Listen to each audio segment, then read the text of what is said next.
దాదాపుగా 50 లక్షలు 60 లక్షలు ఆ రోజుల్లో తీసుకొని వచ్చిన తర్వాత ఆ ల్యాండ్ లేదని తెలిసింది 3 సంవత్సరాల తర్వాత. ఈలోపు ఈ 3 సంవత్సరాలు వడ్డీలు కడుతూనే ఉన్నాం. అసలు సంగతి దేవుడెరుగు, ఓన్లీ వడ్డీలే ప్రతి నెల వచ్చినట్టు కట్టడం. సగం కట్టి ఉంటారు కానీ ఎక్కువ వడ్డీ ఇంట్రెస్ట్.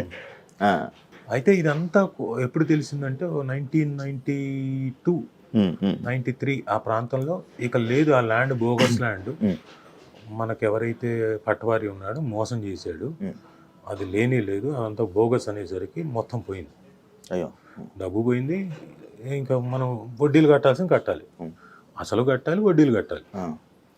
ఆ టైంలో ఏంటంటే మా అమ్మ ఒకరోజు ఇంట్లో ఫ్యామిలీ మెంబర్స్ మధ్యన గొడవ జరిగింది.